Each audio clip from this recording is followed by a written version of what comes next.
Muy buenas tardes, amigos y hermanos desde Venecia, en España. Hoy vamos a compartir la Parashá Noah. Empieza en el libro de Génesis, capítulo 6, desde el verso 9 hasta capítulo 11, 32. También tenemos la Haftará, que está en el libro de Isaías, desde el capítulo 54 hasta el 1:10. Noah quiere decir descanso. Vamos a ver un bosquejo sobre esta Parashá. Las generaciones o genealogía de Noah. El Eterno ordena a Noah de hacer un arca para salvar a él y a toda su familia. El diluvio y la recolección de animales por especies. El cese del diluvio y la ofrenda chapacigua. La bendición del Eterno y la bendición sobre Noah y su casa. La maldición de Cam y su descendencia en la tierra de Canaán. Descendencias de Jafet, Cam y Sem. Creación de la edificación de la Torre de Babel y la genealogía de Sem hasta Abraham. Empezamos en el verso 9 del capítulo 6 con la descendencia de Noah. Y dice así la escritura: estos son los descendientes de Noé, varón justo, que fue sin defecto en sus generaciones.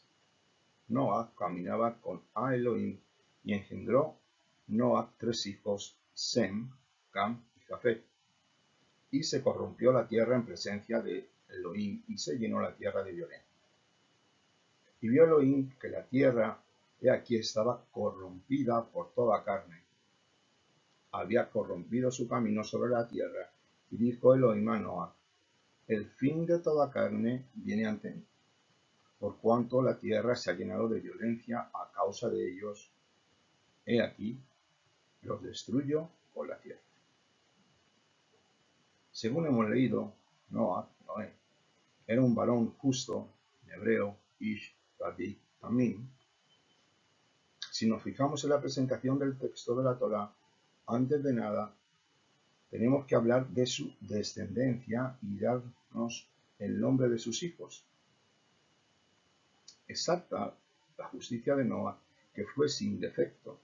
Sin lugar a dudas, era un conocedor temeroso del Altísimo.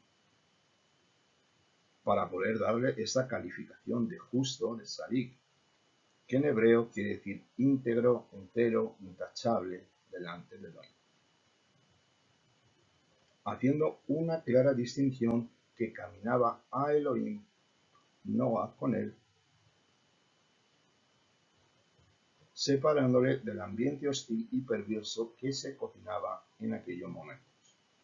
Pues la tierra estaba corrupta ya desde tiempos tempranos, contaminada por los Ben Elohim, hijos del Todopoderoso. Vamos a verlo en el versículo 2 de este capítulo. Los Ben Elohim vieron que las hijas del hombre eran hermosas y tomaron para sí mujeres desde todas las que habían escogido. Entonces dijo el Eterno: mi espíritu no permanecerá para siempre con el hombre, pues ciertamente él es carne y sus días serán 120 años. Estos hijos del Todopoderoso eran ángeles caídos que tomaron a mujeres y tuvieron relaciones sexuales con ellas, pervirtiendo la genética humana y siendo ellas utilizadas como utensilios donde dieron a luz seres híbridos que fueron mezclados y alterando el ADN humano. No solo fue la fisonomía o cuerpo del ser humano que fue alterado, sino que también la maldad de estos seres caídos fue traspasada a la raza humana, donde no había vuelta atrás, viendo la perversión de los hombres que cada día se iba incrementando más y más. Este olor de inmundicia a este tipo de prácticas, de ritos idolátricos, sexuales, maléficos, por los cuales Elohim, el Todopoderoso, había decidido acortar la vida hasta los 120 años primeramente. Y después de un tiempo, Elohim decidió exterminar a la raza humana por toda esta perversión de los nefileos, o conocido en hebreo como nefilim, como leemos en el verso 7 de este capítulo. Y dijo el Eterno: borraré de la faz de la tierra a los seres que he creado, desde el humano hasta la bestia, el reptil y las aves del cielo, pues me pesa haberos hecho, pero Noé halló gracia delante de sus ojos. Todo esto era necesario tocarlo como manera de introducción, pues es muy sencillo leer la escritura y decir que Noah era justo, dando firmeza, rectitud, santidad a su persona, día tras día rodeado de asesinatos, fornicación, borracheras, sexo con animales y todo tipo de perversión. Según los sabios de Israel, Noé tuvo que vivir 600 años con esta situación. Mi pregunta es: ¿cómo pudo un hombre mantenerse durante 600 años firme sin mezclarse con esta sociedad corrupta que le podía arrastrar a la perversión? ¿Cómo no cayó en pecado y Noé se mantuvo firme e íntegro? La respuesta está en el verso 1. Noé caminaba con Dios. Andaba con Dios Altísimo, lo cual me dice aquí el texto que la mayoría de su tiempo, este justo Noé, lo dedicaba a intimar, a conocer y a profundizar en su amistad con el Eterno. Noah andaba con Dios, dice la Escritura. El verbo hebreo está en una forma reflexiva, en hebreo hipalé. Se puede entender de modo que Noah se hizo caminar con Dios. Y yo estoy seguro que esto no fue una cosa fácil. Se esforzaba para poder hacerlo y lo logró enderezando sus caminos con perseverancia, la cual todos necesitamos. Aquí aprendemos que el camino con Dios requiere disciplina personal. ¿Cómo lo consiguió? Todos nos preguntamos. Seguramente no metiéndose en situaciones ajenas, realizando buenas obras, dando buen testimonio, apartándose de toda contaminación y no tratando de mezclarse con nadie de este entorno hostil, donde vivió así durante 600 años. Y después de este tiempo halló gracia delante de los ojos del Eterno. Así nos dice la Escritura, siendo declarado sadik, justo, íntegro, sin defecto, como dice en el verso 9 de este capítulo 6. Esto fue un medio de salvación para el mundo, sin lugar a dudas. Un mundo futuro que había de venir, el cual es el de nuestros días, y los cuales vivimos esperando que las promesas fueran cumplidas que habían de ser dadas a los patriarcas de Israel hasta la llegada del fin de los tiempos. Sadik también el justo, Sadik HaSadik, el justo de los justos, nuestro Mesías Yeshua. Es el único justo integral al cual se le llama el justo de los justos.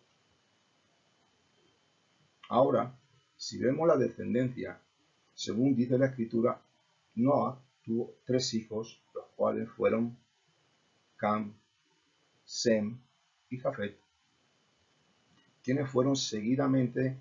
Los vamos a ver para darnos una ligera idea para un futuro y poder entender el plan de redención de Dios Altísimo. Vamos a ver primeramente quién era Cam. Cam es antepasado de Cus, que pobló la tierra de Egipto, y de Put, la tierra de Canaán, cuya superficie incluye partes de África, Arabia, Siria, Palestina y Mesopotamia. Sem habitó la región próxima a las naciones del río Éufrates inferior. De sus 5 hijos descendieron todos los pueblos semitas o semíticos de la antigüedad. Los antiguos semitas abarcaron toda Mesopotamia entre los ríos Tigris y Éufrates, expandiéndose hacia el oeste y el sur. El término semita hace referencia a los pueblos citados en el Antiguo Pacto, descendientes de Sem, el hijo de Noah.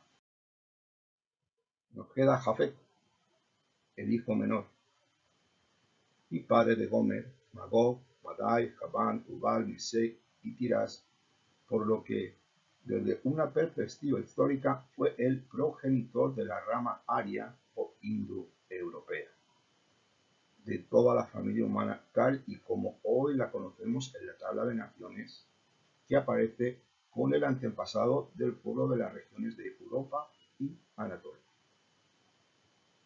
Aquí, con el nacimiento de los hijos de Noah y sus futuros nietos, tenemos el renacimiento de las razas o descendencias mezcladas entre toda la humanidad.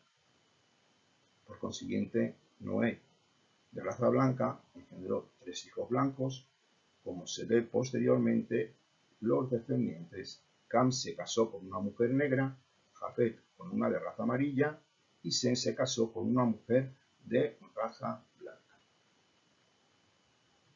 De estos matrimonios surgieron 16 nietos y 36 bisnietos y por lo menos 18 tataranietos. Son 70 los descendientes aquí nombrados y componen las 70 naciones principales hasta el día de hoy. Una nación es sencillamente una familia que se ha expandido en forma considerable. En función de estos 70 descendientes se puede rastrear a toda la humanidad hoy en día. Una vez explicado esto, tenemos un fundamento bíblico de dónde venimos como raza y nos ayuda a fortalecer nuestra fe en los escritos bíblicos, donde siempre nos debemos apoyar de una forma segura sin desviarnos ni un milímetro de ellos. Después del nacimiento de los hijos de Noah, dice la Escritura que la tierra estaba corrompida, pues toda carne, según Rashi, la palabra corrompida tiene que ver con pecados sexuales y de idolatría. Estos 2 pecados son los únicos que son mencionadas en las enseñanzas de Pablo a los creyentes de Corintio como algo de lo que hay que huir. Y leemos en el capítulo 6, versículo 18 de 1 de Corintios, cuando Pablo habla sobre ello. Huid de la fornicación. Todo pecado que el hombre cometa es que está fuera del cuerpo, pero el que fornica lo hace contra su propio cuerpo y peca. Y también 1 de Corintios 10, verso 14, está escrito: por tanto, amados míos, huid de la idolatría. Esta corrupción de toda carne no tan solo apunta al ser humano, sino también a los animales los cuales se habían corrompido de su camino en su comportamiento anormal de cruzarse una especie con otra. Había tal depravación en la tierra que ese olor de podredumbre subía al trono del Eterno y llegó a dictaminar la muerte de toda. El Boré Olam, el creador del universo, cuando creó todo, puso estatutos de orden y de cómo comportarse a toda la creación, la cual fue hecha perfecta bajo unos estatutos divinos. Esto lo tenemos en el Salmo 148, del 1 al 10, donde esta ley fue dada a toda la creación. Leyes, estatutos fueron rotos y no puedo ni imaginarme la depravación que había en la tierra en aquel momento.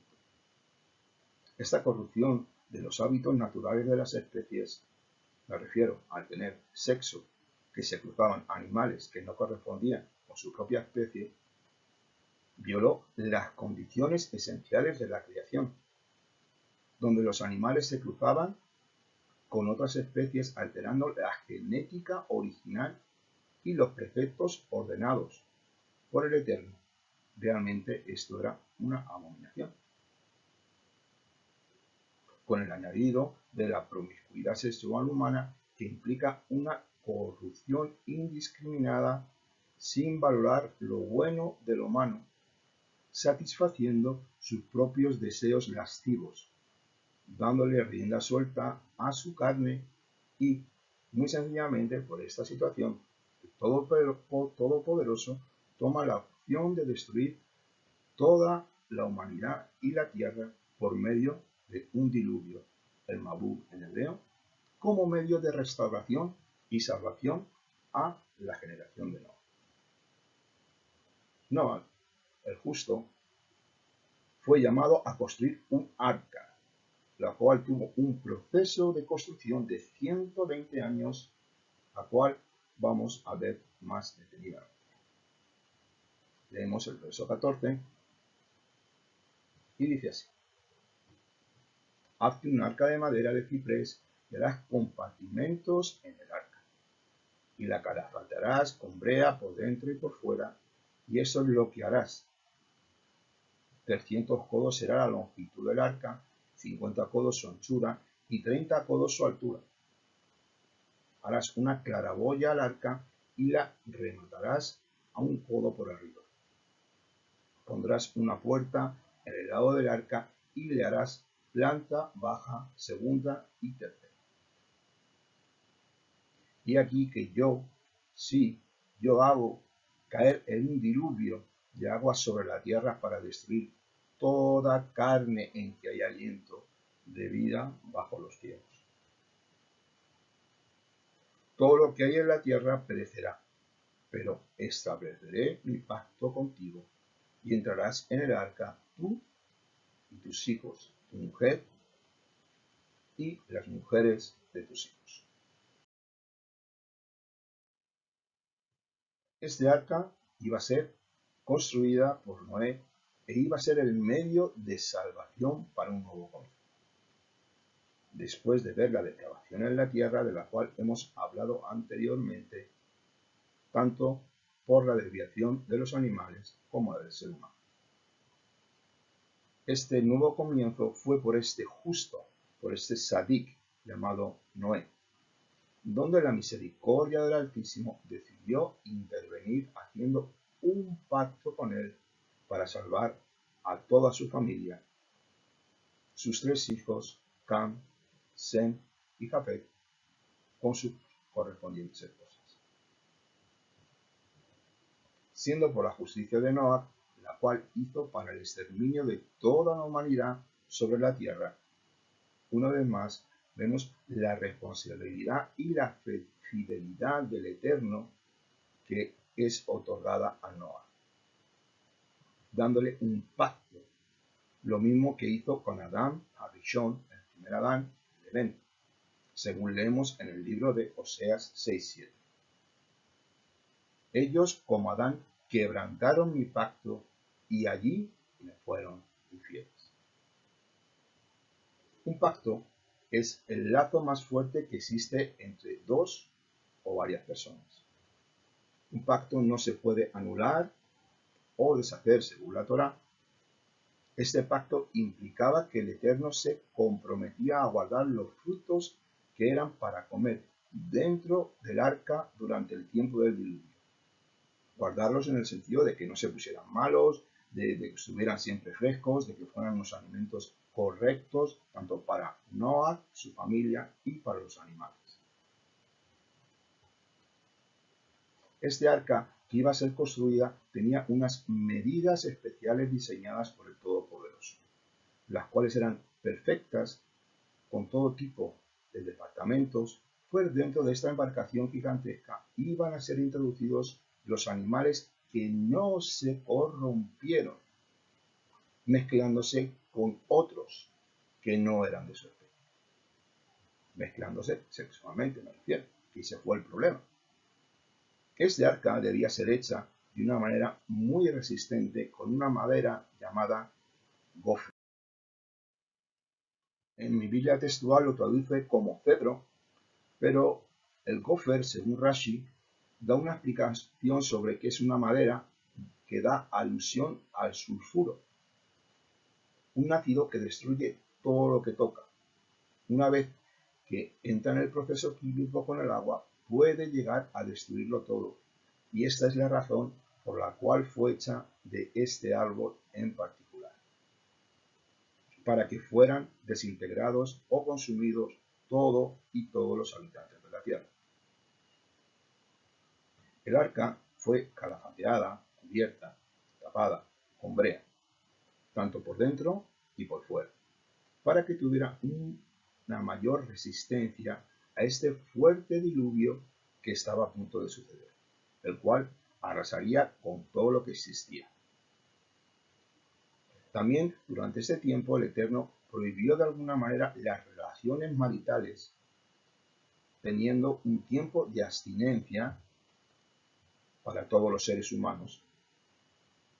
Fue un tiempo de reflexionar de lo que el Eterno estaba a punto de hacer, así que tanto hombres como mujeres fueron separadas en habitaciones durante el tiempo que estuvieron dentro del arca, que fueron 365 días.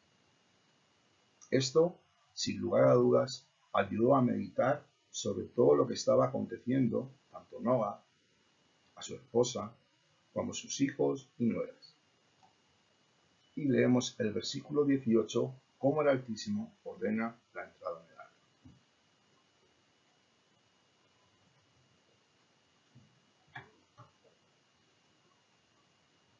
Pero estableceré mi pacto contigo, y entrarás en el arca tú y tus hijos, tu mujer y las mujeres de tus hijos. Después que entraron tanto Noé como su familia, empezaría de una forma inminente la recolección de los animales, pues el diluvio, o Mabul, llamado en hebreo, era algo que iba a resetear la madre tierra, el planeta, con un nuevo comienzo, dando a Elohim otra oportunidad al ser humano por la justicia de Noah. Seguimos leyendo Génesis 6, 19. También harás entrar en el arca 2 de cada especie de ser viviente de toda carne, para que sobrevivan contigo. Serán macho, hembra, de las aves según su especie, de las bestias según su especie, y de todo el reptil del suelo según su especie. Y tú toma para ti de todo alimento comestible y almacénalo contigo, pues te será de sustento para ti y para ellos. Noé hizo así conforme a lo que le había ordenado Elohim, así lo hizo. En este momento debió ser apoteósico, según creo, después de 120 años de la posición del arca, durante los cuales seguramente estos moradores malvados de aquella tierra se burlaban de Noah. Los hombres que debían trabajar sobre ella con sus hijos se reirían de él después. Hasta entonces no había llovido en la tierra, y la maldad seguía creciendo día tras día, hasta que el arca fue finalizada, llegando el momento de introducir a estos animales por parejas y especies, ordenando a Noé de tomar alimento para él y su familia, dando a entender de que estos animales no eran para alimentación humana en este momento. Los sabios de Israel enseñan que durante 1656 años de la historia humana no se comía carne, solo legumbres y frutas. Según el mandamiento dado a los hombres en Génesis 1:29, el derecho de comer carne vino después del diluvio. Este versículo nos ayuda a entender que al principio el hombre era vegetariano, según leemos en la Escritura. Y dijo Elohim: he aquí os he dado toda hierba que produce semilla, que está sobre la faz de la tierra, y todo árbol en el que hay fruto y que produce semilla os será de alimento. Después del diluvio, el Mabul, esto se instituyó cómo y qué tipo de animales eran permitidos para el alimento humano. Aunque todavía no había Torá escrita entregada al mundo, de alguna manera Noah sabía por medio de su amistad, de su relación, de su comunión con el Eterno, cuáles eran los animales puros e impuros, siendo de esta manera el orden y colocación dentro del arca, según Génesis 7:4.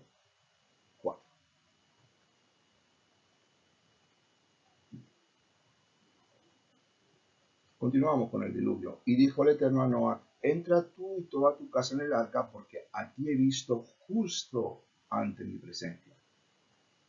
Entra esta generación de todo animal limpio, tomarás contigo 7 pares, macho y hembra, pero del animal que no es limpio tomarás 2, el macho y su hembra. También de las aves del cielo, porque dentro de 7 días yo haré llover sobre la tierra durante 40 días y 40 noches, y borraré todo lo que existe, lo que he hecho sobre la faz de la tierra. Aquí he puesto una pequeña diapositiva para que usemos un poquito la imaginación, cómo fue esto, que fueron llegando de toda la tierra especies que no se cruzaron, que no se pervirtieron y fueron poco a poco entrando al arca hasta que el Eterno la cerró. Aquí podemos leer al principio del capítulo 7 como quien manda entrar a la familia de Noah es el Eterno, el misericordioso. Antes hemos visto que es la justicia o el Dios de justicia, a Elohim o Elohim. Pero en este caso es Yud Hei Vav Hei, la misericordia de Dios o el Dios misericordioso, mostrando una vez más la relación del Eterno de amistad que tenía con Noah y de su buena y gran relación que tenían entre los dos. Ordenando a su familia la entrada en el arca, el Eterno ordena a Noah a entrar para la salvación de toda la especie humana y los animales, y especialmente los animales limpios, que son los que sirven para ser sacrificados para el Eterno. En el libro de Números 28:2 dice que vemos que dice así, que los sacrificios son identificados por el Eterno como su comida, en hebreo lehem.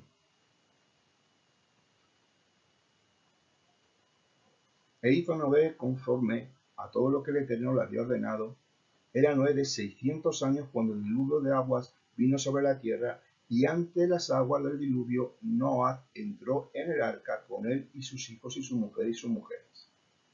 En el año 600 de la vida de Noah, en el segundo mes del día 16 del mes, ese mismo día reventaron todas las fuentes del gran abismo, y las compuertas de los cielos fueron abiertas.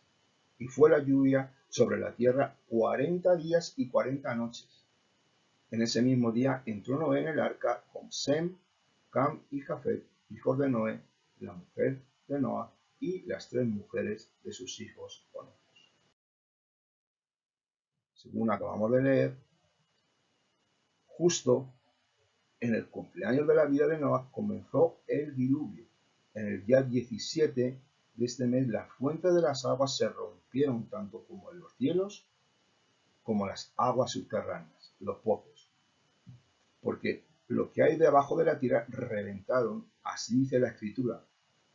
Como bien sabemos, toda impureza ha de ser lavada primeramente con agua. Aquí nos muestra cómo todo este acontecimiento, el Mabul, el diluvio, es una muestra de una limpieza radical sobre todo el planeta Tierra. Lo conocemos como una tevilá o inmersión, y esto así puede llamarse esta gran tevilá universal, para purificar toda la corrupción que fue hecha por los hombres y animales anteriormente. La Torá, la instrucción divina, nos lo muestra nos muestra que hay dos elementos que pueden purificar y limpiar a otros elementos. Y estos son el agua y el fuego, como está escrito en el libro de Números, capítulo 31, 23. Y dice así: todo lo que resiste al fuego lo haréis pasar por fuego y será puro. Sin embargo, habrá de ser purificado por las aguas para la impureza. Y todo lo que no resista al fuego lo haréis pasar por el agua. Estos métodos de purificación, tanto el agua como el fuego, son formas donde nos confirman la limpieza de las cosas terrenales. Pues nosotros estamos hechos del polvo de la tierra y toda la creación es de alguna manera corruptible. Estos son métodos que el Eterno utiliza y son métodos de Kedushá, santidad, para ser usados para su pueblo. También nos confirma, según el libro de Revelación, que el mundo será exterminado, destruido por fuego, otro objeto de purificación que hemos leído. Revelación 9, 18 dice así: y la tercera parte de la humanidad fue muerta por estas tres plagas, por el fuego, el humo y el azufre que salían de sus bocas.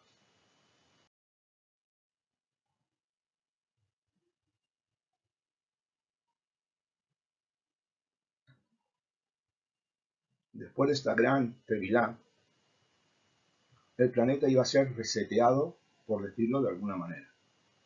Un nuevo comienzo, por la gracia del Eterno, del bendito sea, glorioso su nombre por siempre. Esto nos hace señalar que sobre esta generación perversa y corrupta, que tuvieron 120 años para arrepentirse, pues día y noche veían a Noa construir el arca, pero se burlaron y seguramente que alguno intentó agredirlo físicamente, según mi entender. También entiendo que el Eterno, con su pacto que hizo con Noa, lo protegió hasta que el arca empezó a recibir las aguas. Todo aquel que está dentro del pacto con Elohim, toda persona que ha sido hecho hijo del reino de los cielos, tiene que ser perseguido, tal como Noa lo fue. Eso es algo que trasciende a nuestro entendimiento, pues Yeshua lo dejó muy claro. Tenemos que ser apartados, kadoshim. Seremos acosados y rechazados en muchos momentos, por ser luz que brilla entre tinieblas, y las tinieblas no le gusta la luz, y mucho menos la verdad de Mashiach. Por llamar su nombre, nosotros seremos perseguidos y aborrecidos sin lugar a dudas. Esto lo tenemos en el libro de Mateo, capítulo 10, 22. Y seréis aborrecidos todos por causa de mi nombre, pero el que haya perseverado hasta el fin, este será salvo. Esta es nuestra esperanza, la de la salvación, tal como Noah en su día fue trabajando día tras día, perseverando hasta que el Eterno aplicó el juicio sobre la humanidad, el cual todos estamos esperando. Y Mashiach habló, como en los tiempos de Noé. Así ha de ser la venida del Hijo del Hombre. Estamos viviendo en este tiempo de maldad. Y así el Eterno tuvo que destruir todo en aquel momento, reseteando el mundo por agua. Y así ha de ser por fuego cuando venga Mashiach.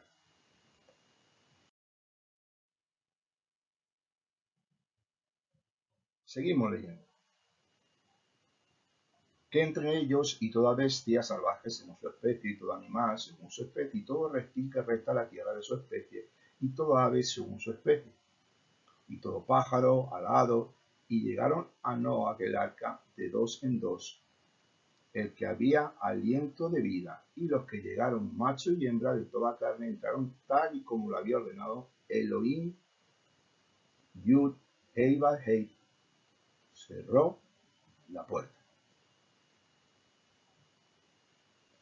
En el verso 16 tenemos la clave de quién manda y es soberano sobre todo y en todo.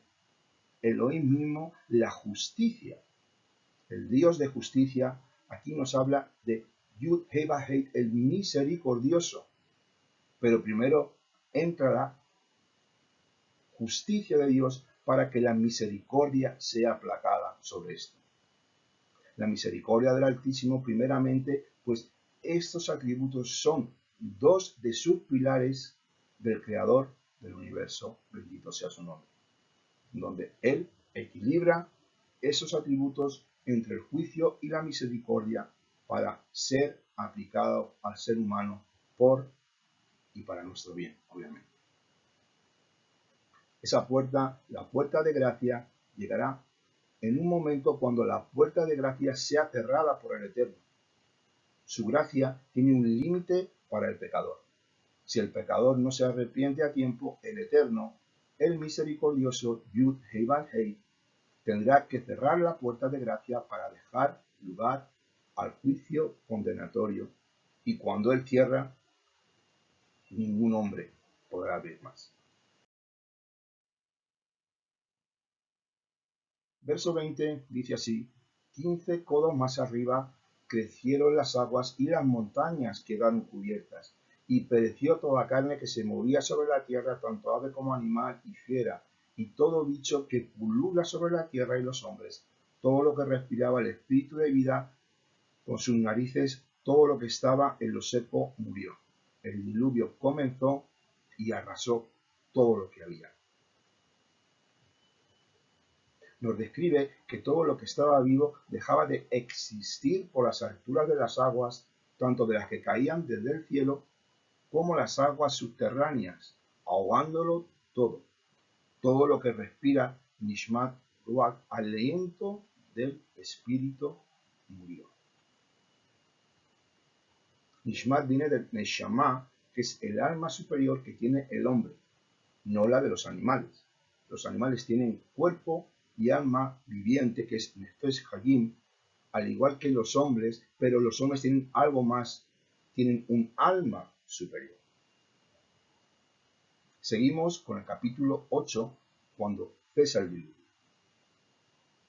Entonces el Eterno se acordó de Noah y de todo ser vivo y de todos los animales que estaban con el arca. Y Elohim hizo pasar un viento sobre la tierra, y las aguas decrecieron, y las fuentes del abismo y las compuertas de los cielos fueron cerrados. Y en el mes séptimo, el día 17 del mes, el arca se posó sobre las montañas de Ararat. He sacado aquí unas diapositivas. Esos son los montes de Ararat. Obviamente esa no es el arca de Noé, porque no está así bien conservada después de más de 4.000 años, pero es para que nos hagamos una idea. Y esta fotografía que vamos a ver a ojo de pájaro, cuando vemos aquí este circulito, ¿no?, que es ovalado, puntiagudo, esos son los restos que están en el monte Ararat en Turquía, ¿vale? Hay dos montes que uno le llaman Ararat el pequeño y otro Ararat el grande, que es la cumbre más alta que hay en todo el mundo. Por eso dice que taparon todo tipo de montaña. Las fuentes afirman que se trata de una de las montañas que están en Armenia, y desde finales de la Edad Media el Ararat del Arca se ha identificado con el actual monte de Ararat en Turquía. Parece lógico pensar que de las dos cumbres de este volcán no activo, el Ararat pequeño y el Ararat grande, situado en la región donde nace el Tigris y el Éufrates, la embarcación se posó en el Gran Ararat, que está en Turquía algo más de 5.000 metros, y no sobre el pequeño Ararat, algo menos de 4.000. Pues la escritura dice, como he dicho antes, que todas las montañas fueron cubiertas por el diluvio. Hay varias culturas que relatan este hecho, pero nosotros nos ceñimos a las fuentes bíblicas, las cuales declaran este hecho justo un año después del año 600 de aquella era. En el año 601 de la vida de Noah, el día primero del primer mes, se secaron las aguas de encima de la tierra. Noé retiró la cubierta del arca, miró, y aquí que estaba el arca seca, la superficie del suelo todo estaba seco. Y esto fue en el primer día del mes de la creación de Adán. Corresponde al primer día del séptimo mes en el calendario judío, el día 1 de Tishri. Ese día coincide con una fiesta del Eterno, Yom Teruah, el día del toque de alarma, también llamado Rosh Hashanah.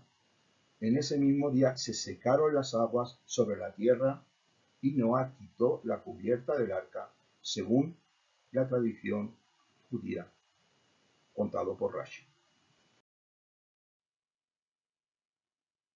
De la misma manera como la cubierta fue quitada del arca de salvación, en ese mismo día se abre una puerta en el cielo año tras año para que haya un tiempo de gracia especial para arrepentimiento entre Yom Teruah y Yom Kippur.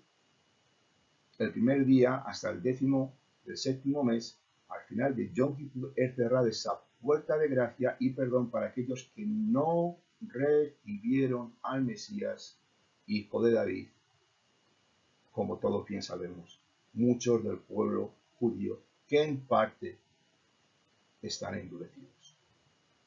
Seguimos leyendo el verso 13. Y aconteció que en el año 601, el primer día del primer mes, las aguas comenzaron a drenar de sobre la tierra. Entonces hizo apartar Noé la cubierta del arca, y mirando, y aquí que la superficie del suelo estaba drenando. Y en el mes segundo, a los 27 días del mes, la tierra quedó seca. Entonces Elohim habló a Noé diciendo: sal del arca tú y tu mujer, tus hijos y las mujeres de tus hijos. Saca contigo a todo animal de toda especie de ave, de bestia y de todo reptil terrestre, y vayan por la tierra y fructifiquen y multiplíquense sobre la tierra. Y salió Noé y sus hijos y su mujer y las mujeres de sus hijos, salieron del arca todo animal, todo reptil, todo ave y todo lo que se mueve sobre la tierra, según su familia. Después de un año dentro del arca construido por Noé, la tierra estaba seca en el mes segundo a los 27 días. Entonces Elohim mandó a Noé con toda su familia y con todos los animales salir. El propósito de la justicia de Elohim se había cumplido: borrar todo lo malo y empezar nuevamente. Ahora entraba el tiempo de Yud Hei Vav Hei, de la misericordia de Dios. No estamos hablando ni de 2, ni de 3, ni de 4 dioses, porque todos sabemos que Adonai es uno. Pero sus atributos los muestra primeramente, como hemos dicho anteriormente, con su justicia y aplicando su misericordia.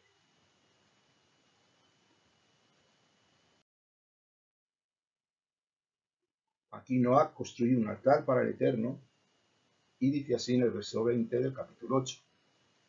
Y construyó Noé un altar al Eterno, y tomó de todo animal limpio y de toda ave limpia, y ofreció holocaustos sobre el altar. Una vez que fueron sacados del arca tanto los animales como las personas, por iniciativa de Noé, decidió construir un altar para hacer una ofrenda de ascensión. Esto se llama Olá, de todo animal limpio que él conocía por su comunión con el Eterno. El holocausto consiste en quemar todo el animal que es sacrificado sobre el altar representa al hombre que lo ofrece de esta manera. El sacrificio de holocausto constituye una simbología de entrega total al Eterno. Toda mi vida es tuya, eso es lo que quiere decir la ofrenda. Todo lo que soy y todo lo que tengo te pertenece, amo del universo. Este es el mensaje que entra dentro de la ofrenda de ascensión.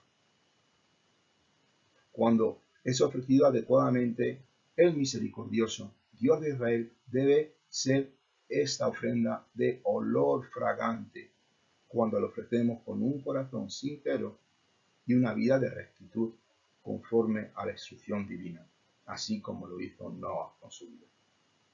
Y dice así el verso 21. Y percibió Yahvé el aroma aplacador, y dijo Yahvé en su corazón: no volveré más a maldecir la tierra por causa del hombre, porque la inclinación del corazón del hombre es mala desde su juventud. No volveré, por tanto, a cortar todo ser viviente como acabo de hacer. Durante todos los días de la tierra ni cesarán la siembra, la cosecha, el frío, el calor, el verano, el invierno, el día y la noche.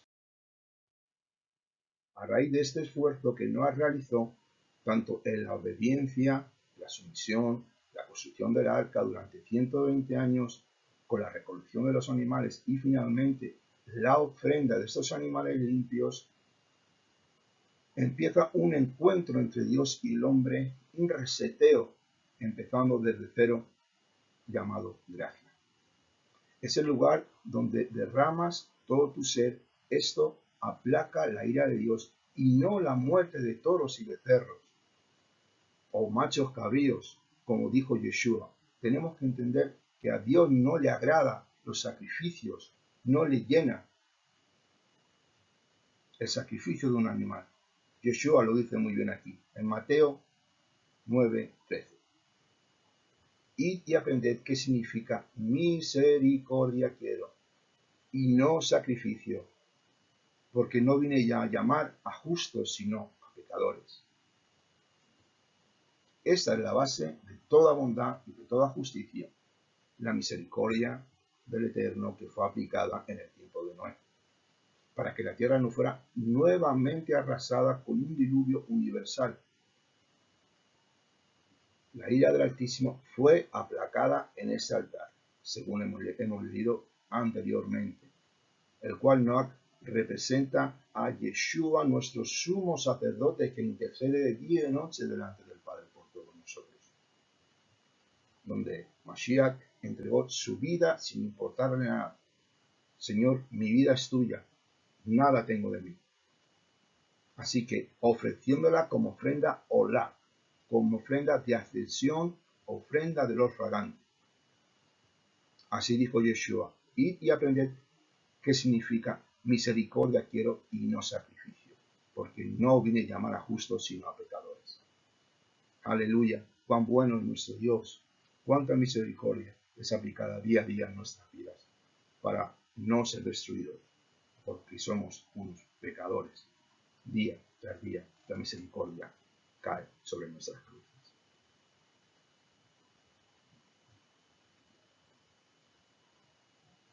Nosotros deberíamos ser incensarios de olor fragante hacia el Eterno de Israel, pues tan solo Elohim conoce la inclinación de nuestro corazón y Él sabe que es mala, por mucho que intentemos disfrazarla o ocultarla. Así que por la justicia de Noah, por la justicia de Yeshua, hoy estamos aquí delante de Él.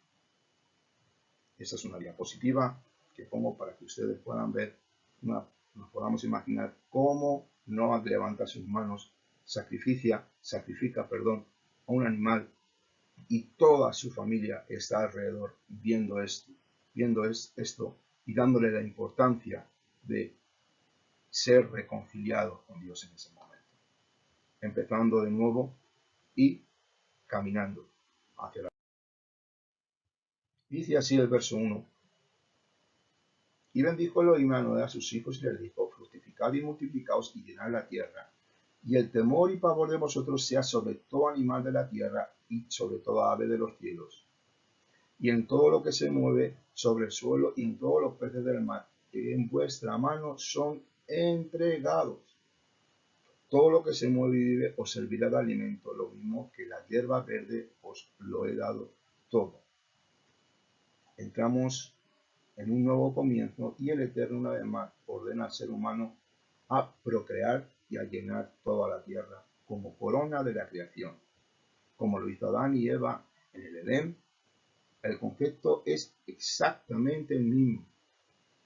Y aquí Elohim permite al ser humano comer todo tipo de animales, todo lo que se mueve, así que aquí entran los animales impuros, según entiendo, hasta que no fue entregada la Torá en el Sinaí, al pueblo de Israel, esto fue permitido así.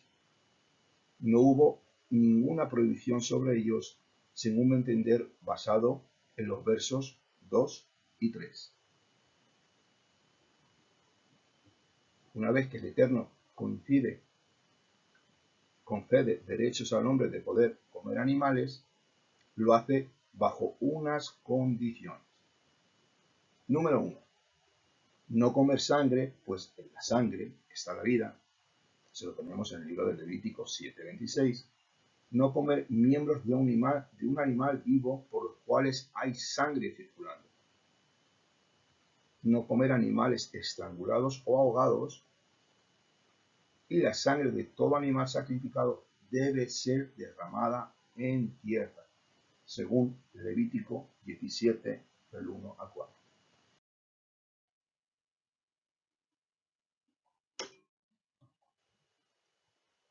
Elohim hace un pacto con la descendencia de Noah. Y habló Elohim a Noah y a sus hijos que estaban con él, diciendo: He aquí yo mismo establezco mi pacto con vosotros y con vuestra descendencia después de vosotros. Estableceré pues mi pacto con vosotros, no será aniquilada ya más ninguna carne por las aguas del diluvio, ni habrá ya diluvio para destruir la tierra. Y dijo Elohim: Esta es la señal del pacto que os doy. Verso 13. He puesto mi arco en la nube, y será por señal del pacto entre yo y la tierra. Pues sucederá que cuando yo cubra la tierra, entonces aparecerá el arco en la nube, y me acordaré de mi pacto entre yo y vosotros, entre todo ser viviente de toda carne, y no habrá más aguas de diluvio para destruir a todo ser viviente. Estará pues el arco en la nube, y lo miraré para recordar el pacto eterno entre Elohim, entre todo ser viviente de toda carne que está sobre la tierra. Esta señal del pacto de Elohim con toda carne, tanto de ser humano como de animales, lo que hoy conocemos como el arco iris, que parte solamente en la mitad en la tierra, manifestando y reafirmando que nunca más la tierra va a ser destruida por agua. Como he dicho antes, y según entiendo, cada vez que el Eterno recuerda su pacto con Noah, este arco iris de gloria se manifiesta en cualquier parte de la tierra, recordando su gran misericordia y bondad y lo que fue ejercido en los tiempos de Noah, que este pacto con Noah será mantenido por su amor y gran fidelidad inmutable e inamovible. En las visiones del trono celestial que tuvieron los profetas pudieron ver el arco del Eterno alrededor del trono, pero aquí ven un arco completo.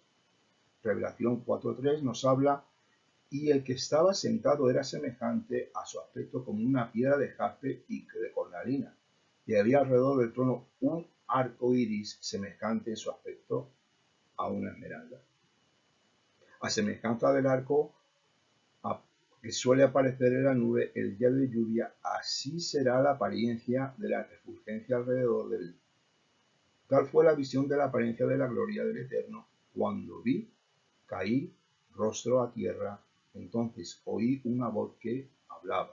Esto lo tenemos en el profeta Ezequiel, capítulo 1, verso 28.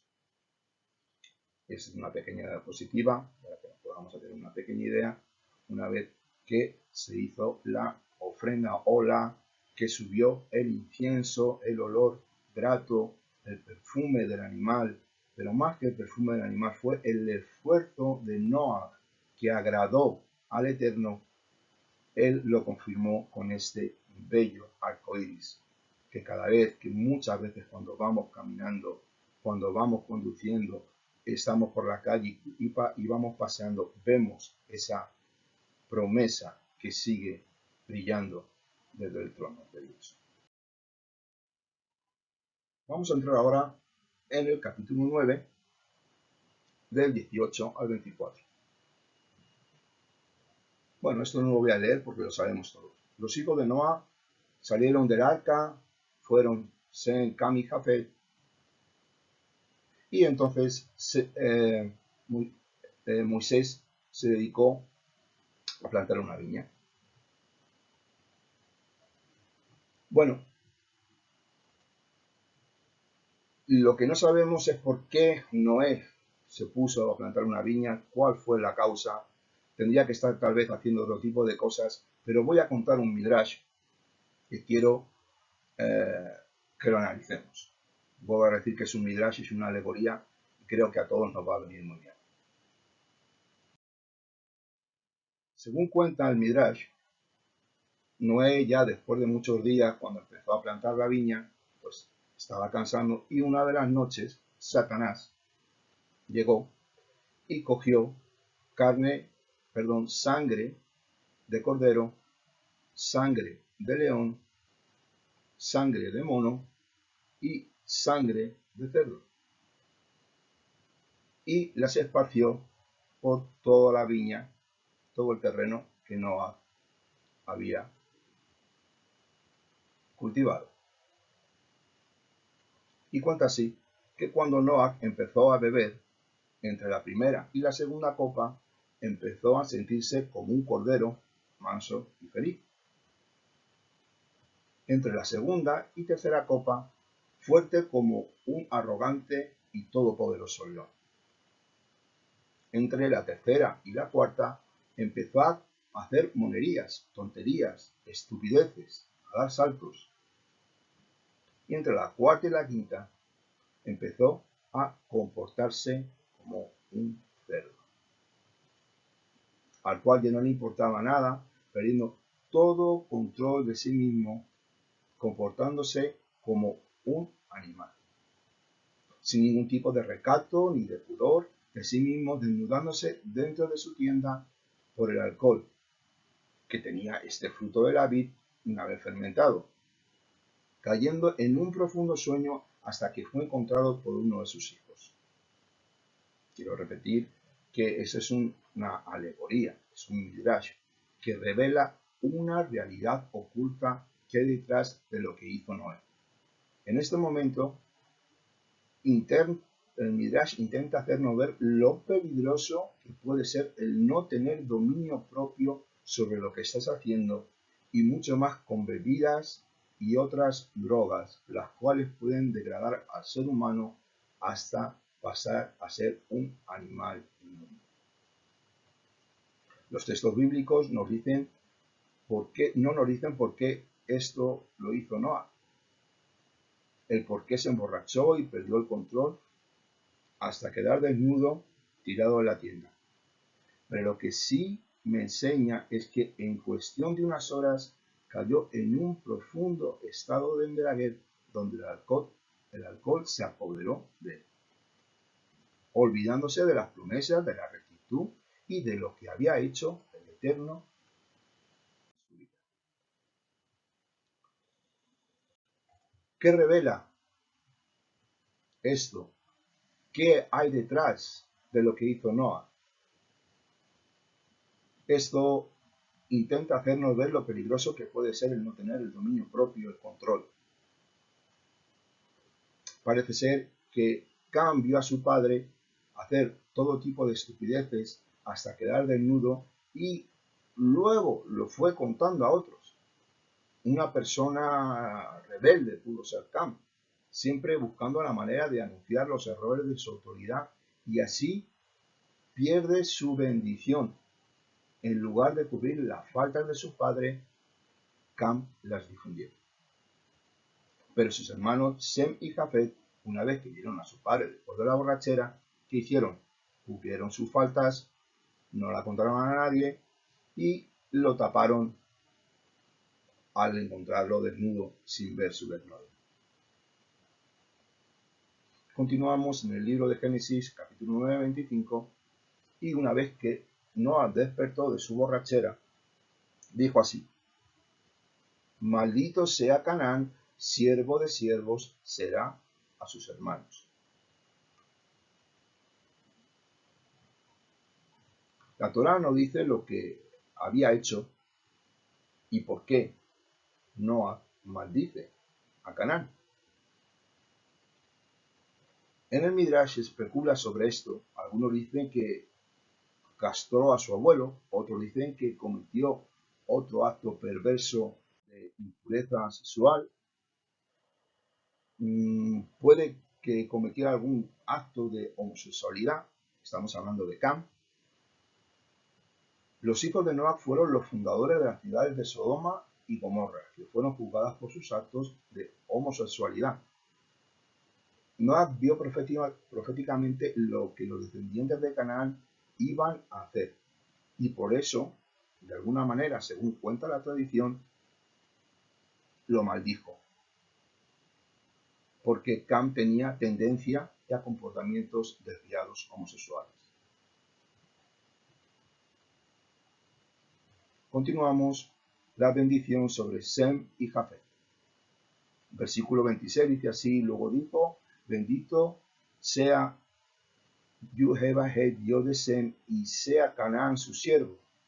Ensanche Elohim a Jafet, y habite en las tiendas de Sem, y sea Canaán su siervo, y vivió Noach después del diluvio 359 años. Y fueron todos los días de Noach 950 años y murió. Las palabras de un padre realmente tienen un poder enorme, y mucho más en aquellos tiempos. El patriarca, el padre de la familia, podía tanto maldecir como bendecir a los hijos. Estas palabras que Noach pronunció sobre sus hijos marcan el futuro de toda la historia humana. El pueblo de Israel, descendiente de Shem, llegó a ser un portador de la presencia del Eterno y el receptor transmisor de la Torá a un pueblo sacerdotal escogido de la nada. Los descendientes de Jafet han sido los que más se han extendido en la tierra. Cam, el padre de los de piel oscura, no recibió ninguna bendición, sin embargo ya había sido bendecido por el Eterno en el capítulo 9, verso 1. La maldición no cayó sobre él, sino sobre su hijo primogénito, los descendientes de Cam. Tuvieron que ser destruidos por los hijos de Israel después de su salida de Egipto. Diezmado, debilitados en esta tierra, pues estaba llena de idolatría y perversión, con sacrificios de seres humanos, niños y animales a demonios y a deidades espirituales.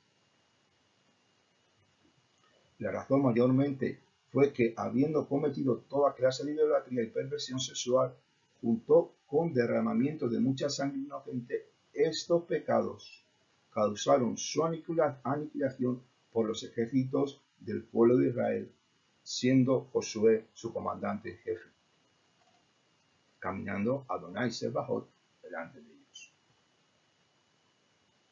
Saltamos al capítulo 11 y entramos en la creación de la Torre de Babel.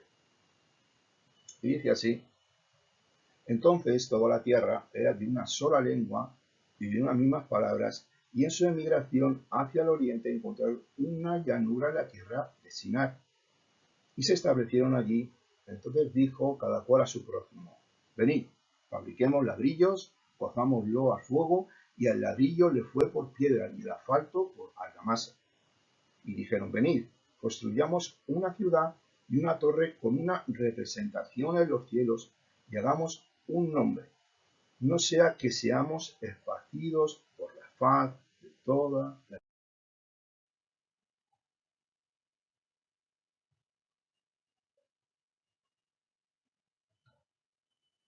Aquí dejo una pequeña diapositiva para hacernos una pequeña idea de esta Torre de Babel. Como hemos leído, fueron hacia el oriente y en el valle de Sinar, lo cual es Babilonia, donde nació la astrología, la brujería y el ocultismo. Babilonia es la madre de las rameras de la tierra. Las rameras son las religiones apóstatas. Estos hombres se establecieron en este valle, en el valle de Sinar. Seguramente era una llanura ideal para vivir y seguir la perfecta voluntad del Eterno de que la raza humana siguiera creciendo, expandiéndose, extendiéndose y procreando, como decía el mandamiento, para poder vivir allí. Elohim da para que el ser humano pueda extenderse por toda la tierra abundantemente. Pero después de un tiempo se pusieron de acuerdo entre todos los hombres ubicados en este valle para construir una ciudad, lo cual desde mi punto de vista, según hemos leído, construir una ciudad no tiene nada de malo. Por lo cual, puedes estar resguardado de peligros, de animales, de ladrones, por definirlo de alguna manera, para vivir un estado de bienestar con tus vecinos y de una forma más tranquila, para algunos, en aquellos tiempos. Y relajada que vivir, más que vivir en medio del campo, vivir en medio del desierto a la aventura de lo que te pueda pasar. Hasta aquí vamos bien, pero vamos a ver cómo los constructores ponen sus conocimientos de hacer ladrillos y de coserlos dejando la piedra atrás y queriendo construir una ciudad a medida. El problema surgió cuando dijeron, una torre con una representación de los cielos y hagamos un nombre, no sea que seamos esparcidos por la faz de la tierra. Aquí es donde empieza realmente el problema. Porque construir una ciudad no hay ningún problema. Pero ¿por qué querían hacer una torre establecidos en el Valle del Sinaí? Nimrod era el bisnieto de Noé por el linaje de Cus, que se describe a Nimrod como el primero de los hombres poderosos que aparecieron en la tierra después del gran diluvio. Este Nimrod era el gobernante de todo este pueblo que estaba situado en el Valle del Sinaí. Antes del diluvio existían gigantes y hombres poderosos en la tierra. Génesis 6:4. Al examinar los textos bíblicos y otros documentos antiguos, queda claro quién era este Nimrod. Nimrod era uno de estos hombres poderosos y también hay pruebas de que era mucho más grande del promedio normal de los hombres en aquel momento. Es decir, un gigante. En la Biblia se llama a Nimrod un poderoso cazador delante del Señor. Esta es la versión Reina Valera. Pero vamos a ver un poco más qué es lo que dice la textual. En el verso 8 de este capítulo 11 dice así: Cus también engendró a Nimrod, el cual comenzó a ser poderoso en la tierra. Él fue intrépido cazador enfrentado a Yahvé. Aquí tenemos la respuesta. Por eso se dice como Nimrod intrépido cazador enfrentado a Yahvé. El principio de su reino fue Babel, Erec, Akkad y Calné en la tierra de Sinaí. De aquella tierra, siendo fortalecido, salió y edificó Nínive, Robot, Ir, Calá y Resén entre Nínive y Calá, la cual es la gran ciudad. Ahí en el verso 9 acabamos de leer la respuesta de por qué estos hombres querían hacer esa torre de Babel. ¿Y quién era este tal Nimrod? Intrépido cazador enfrentado ¿a quién? A Elohim. Ahora nos centramos y entendemos el porqué de la construcción de esta torre babilónica. Este pueblo fue un pueblo que se creía fuerte, seguro de sí mismo, teniendo un gobernante poderoso, cazador de animales y bestias. Nimrod, según cuenta la escritura, era un hombre de gran altura y muy poderoso en la guerra. Todos le temían, sin lugar a dudas, todos los hombres le temían. Sencillamente, era un rebelde delante de los ojos de Elohim. Le retaba con sus hechos y prodigios de sumisión a la raza humana y de fuerza contra los animales más salvajes que nadie podía matar. En la rebeldía que se había levantado bajo Nimrod y que estaba tomando el control de todos los hombres del mundo en aquel momento, intentaron hacer una ciudad y una torre para desafiar al Eterno. Los motivos detrás de sus ideas eran rebeldes. Los hombres ya no querían estar sometidos al Creador, sino se inventaron su propio sistema de culto. Ya pasadas unas generaciones, el mal que mora dentro del hombre empezó a reverdecer de nuevo y a confrontar al Todopoderoso. Aquí llegó el momento de levantar esta torre como un desafío, como una figura idolátrica, intentando llegar hasta lo más alto, pues en la mente de los hombres estaba impregnada la rebeldía, el orgullo y la autoexistencia apartados del Creador. La apostasía en aquel momento empezó con la construcción de esta torre de Babel. Confusión. Este es uno de los grandes males del ser humano, el querer crear su propio camino, dejando al Dios de Israel de su lado, creando su propia religión o creencia, caminando en un camino paralelo a la vida del Mesías. Muchos han caído en estas redes de donde es muy, muy difícil salir. Cuando uno no quiere reconocer su error y continúa practicando este tipo de hechos vacíos que te llevan a un callejón sin salida. Ahí Rabbi Shaul lo explica muy bien en el libro de Romanos, capítulo 16. El empecinamiento solo lleva a crear un ego genérico dentro de tu misma sociedad. Es muy difícil desistir a una sociedad o gobierno o persona y dejar de hacer algo que no quieren. Y cuanto más con un liderazgo fuerte como este tan Nimrod, mostrando rebeldía y oposición contra el creador del universo. Así que dice la escritura así: vamos y detendamos y confundamos allí su lengua, para que nadie entienda el lenguaje de su compañero. Y el Eterno los dispersó de allí por toda la superficie de la tierra, y desistieron de construir la ciudad. Por eso llamó su nombre Babel, porque allí confundió el Eterno la lengua de toda la tierra, y de allí los esparció el Eterno por la superficie de toda la tierra.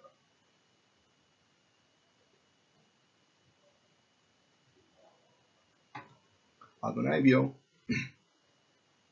esto y confundió las lenguas, entendiendo en su corazón que el hombre no pararía de crear esta torre de orgullo, de soberbia y de arrogancia contra él. Poco a poco el empecinamiento se fue debilitando por la construcción de esta torre, y a raíz de esto se fueron esparciendo los habitantes de Babilonia por toda la tierra. Bíblicamente, aquí es donde se crean las lenguas o idiomas. El Talmud dice que aquí se crearon los 70 idiomas o lenguas de las naciones gentiles. En aquel momento, según la tradición, la lengua que se hablaba en aquel momento era el hebreo, hasta que llegó el tiempo de la confusión en Babel. Y entramos en la descendencia de Sem y Taré, padre de Abraham. Génesis 11, verso 10 hasta el 11, 26, 32. Y no solo descendientes de Sem, eran Sem de 100 años cuando engendró a Arfax, 2 de sus años el diluvio, y vivió Sem después de engendrar a Arfax 500 años, engendró hijos e hijas, y había vivido Arfax 35 años y engendró a Salah.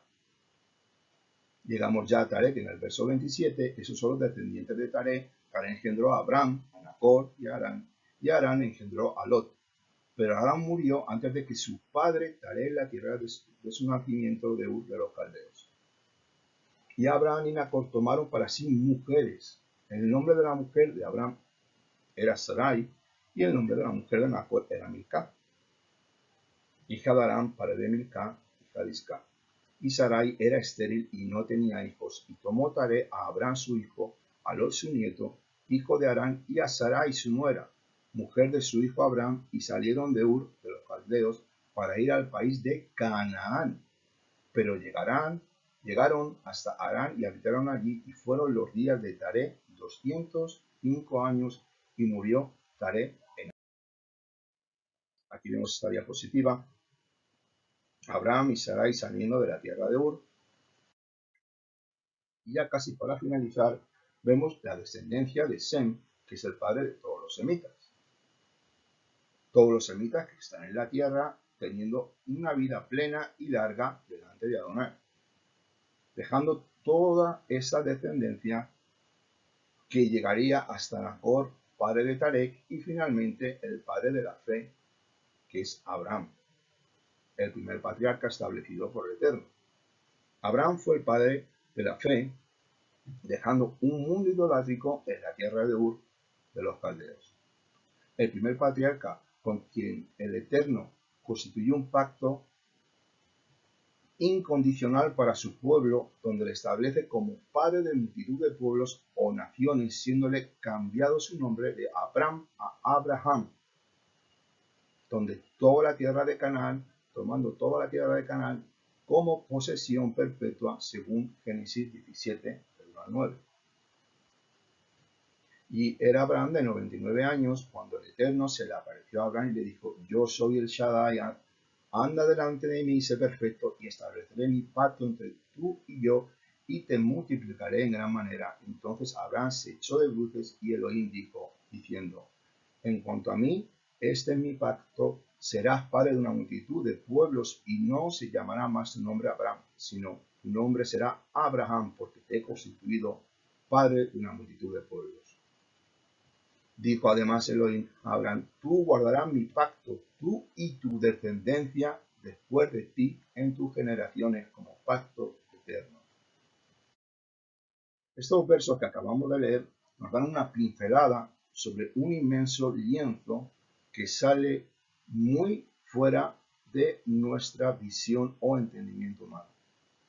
Este plan de Dios, que con el tiempo iba a ser desarrollado, el cual a mí me gusta llamarle el proyecto Yeshua, este es el principal punto de desarrollo de toda la Biblia, llamado el proyecto Yeshua, donde el Eterno Adonai establece un pacto con este Padre de naciones, escogiéndolo a él para abrir la puerta a la redención que había de venir después del reseteo con el diluvio que hemos leído anteriormente.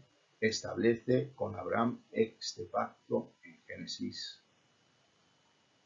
Y dice el verso 10: este es mi pacto que guardaréis entre yo y vosotros, tu descendencia después de ti, que todo varón entre vosotros sea circuncidado, circuncidaréis la carne de vuestro prepucio, y será por señal del pacto entre yo y vosotros.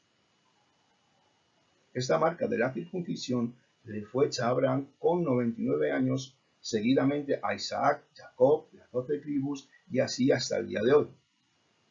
Esta marca hace únicos a los Bené Israel, de donde una de las tribus de la de Leví le fue entregado el sacerdocio.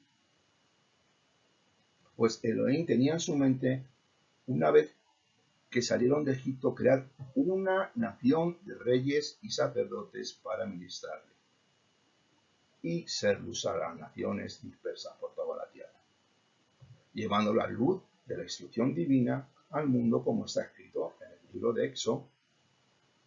Éxodo 19, 4, 6. Ahora pues, si de veras escucháis mi voz y guardáis mi pacto, entonces vosotros seréis objeto de mi predilección entre todos los pueblos, porque mía es toda la tierra, y vosotros me seréis un reino de sacerdotes y una nación santa. Estas son las palabras que hablarás a los hijos de Israel. Estos pactos que se hicieron con Abraham son reafirmados con Moshe nuevamente, pues esto ya se lo dijo a Abraham como pacto eterno, y lo leemos: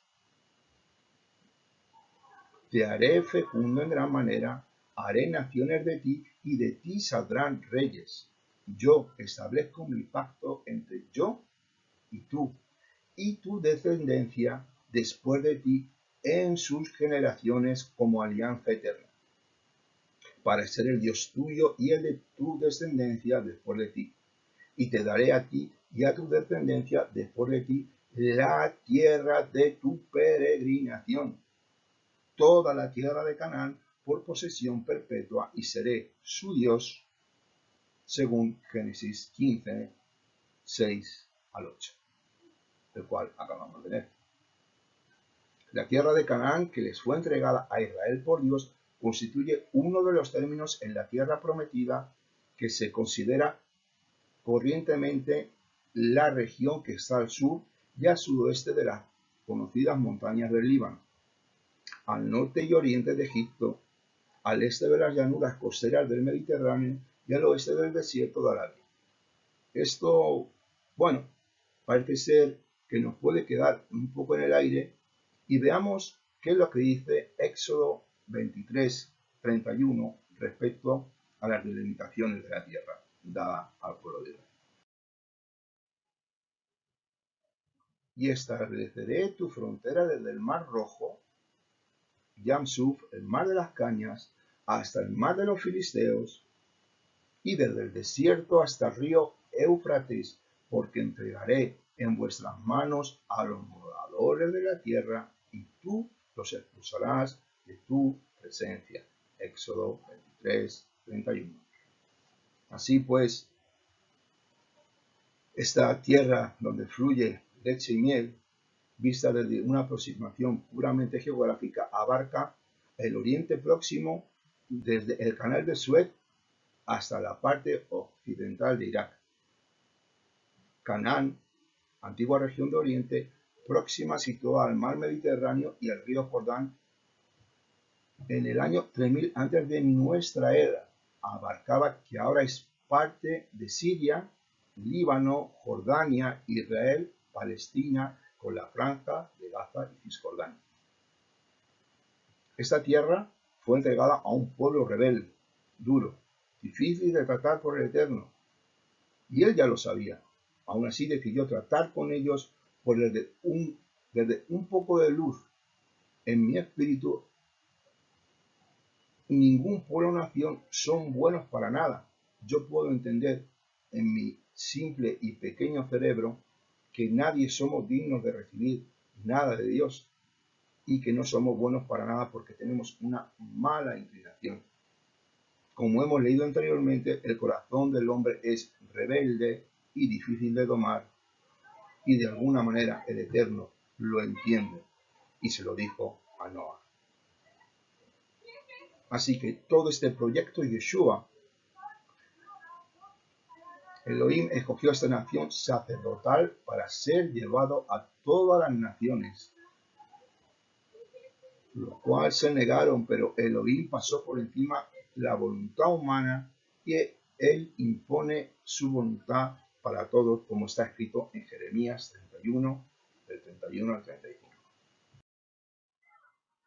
Así dice, aquí vienen días, dice Yahvé, en los cuales haré el nuevo pacto con la casa de Israel y con la casa de Judá, no como el pacto que hice con sus padres el día que tomé su mano para sacarlos de la tierra de Egipto, pues ellos invalidaron mi pacto, aunque fui yo marido para ellos, pero ese es el pacto que haré con la casa de Israel después de aquellos días.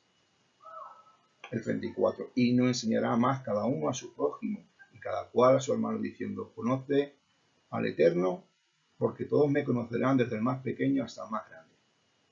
Aquí el Eterno hace un pacto en dos tiempos, primeramente a la casa de Israel, o Efraín, los que fueron esparcidos entre las naciones después del pecado de Salomón.